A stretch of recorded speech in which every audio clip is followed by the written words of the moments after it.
Hi hello friends, ಎಲ್ಲರಿಗೂ ನಮಸ್ಕಾರ. ಇವತ್ತಿನ ರೆಸಿಪಿ ಬಂದು ಚಪಾತಿ, ದೋಸೆ ಹಾಗೆ ಪರೋಟಗೆ, ರೋಟಿಗೆ ಒಳ್ಳೆಯ ಕಾಂಬಿನೇಷನ್ ಆಗಿರುವಂತಹ ಪನ್ನೀರು ಹಾಗೆ ಆಲೂಗೆಡ್ಡೆ, ಕಾಬೂಲ್ ಕಡಲೆಕಾಳು ಹಾಕಿ ಒಂದು ಗ್ರೇವಿ. ಸಿಂಪಲ್ ಆಗಿರುತ್ತೆ, ಜಾಸ್ತಿ ಸಾಮಾನಂತೂ ಬೇಡವೇ ಬೇಡ. ತುಂಬಾ ಚೆನ್ನಾಗಿರುತ್ತೆ. ಬನ್ನಿ ಮಾಡೋದು ಹೇಗೆ, ಏನೇನು ಸಾಮಾನು ಅಂತ ಇಷ್ಟೇ ಸಾಮಾನು ನಾನು ತೋರಿಸ್ತಾ ಇರೋದು. ಸೊ ಫಟಾಫಟ್ ಅಂತ ಮಾಡಬಹುದು ಎಲ್ಲ ರೆಡಿ ಮಾಡಿಕೊಂಡ್ರೆ.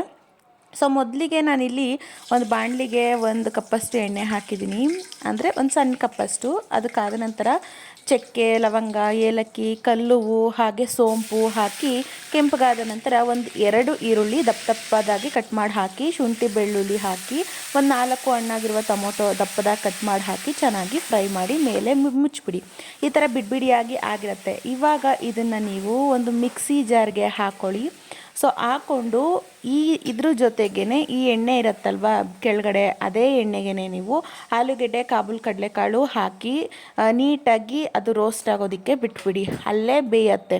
ಸೊ ನಂತರದಲ್ಲಿ ಆ ಮಿಕ್ಸಿ ಜಾರ್ಗೆ ನೆನೆ ಹಾಕ್ಕೊಂಡಿರುವಂತಹ 1 ಸ್ಪೂನ್ ಗಸಗಸೆ ಹಾಗೆ ಗೋಡಂಬಿ ಹಾಗೆ ಒಂದು ಸ್ವಲ್ಪ ಅರಿಶಿನ, 2 ಸ್ಪೂನಷ್ಟು ಗರಂ ಮಸಾಲ, ನಿಮ್ಮ ಇಚ್ಛಾನುಸಾರ ಯಾವ ಮಸಾಲನಾರು ಹಾಕೋಬಹುದು. ನಾನು ಇಲ್ಲಿ ಎಗ್ ಮಸಾಲ ಹಾಕ್ತಾ ಇದ್ದೀನಿ, ಟೇಸ್ಟ್ ತುಂಬಾ ಚೆನ್ನಾಗಿರುತ್ತೆ.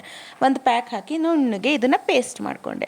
ನಂತರದಲ್ಲಿ ಕಾಬೂಲು ಆಲೂ ಫ್ರೈ ಆಗಿರುತ್ತಲ್ವ, ಇದಕ್ಕೆ ನೀವು ರುಬ್ಬಿರುವಂತಹ ಮಸಾಲೆ ಹಾಕಿ, ಇದ್ರ ನೀರು ಎಷ್ಟು ಬೇಕು, ಗಟ್ಟಿ ತಿಕ್ನೆಸ್ ಎಷ್ಟು ಬೇಕೋ ಅಷ್ಟು ನೋಡಿಕೊಂಡು ನೀರು ಹಾಕಿ, ಕಟ್ ಮಾಡ್ಕೊಂಡಿರುವಂತಹ ಕ್ಯೂಬ್ಸ್ ರೀತಿ ಈ ಪನ್ನೀರ್ ಹಾಕಿ, ಮೇಲ್ಗಡೆ ರುಚಿಗೆ ತಕ್ಕಷ್ಟು ಉಪ್ಪು ಹಾಕಿ ಒಂದೇ ಒಂದು ಕುದಿಸಿ ರೆಡಿ ಆಗತ್ತೆ ಈ ಪನ್ನೀರ್ ಗ್ರೇವಿ.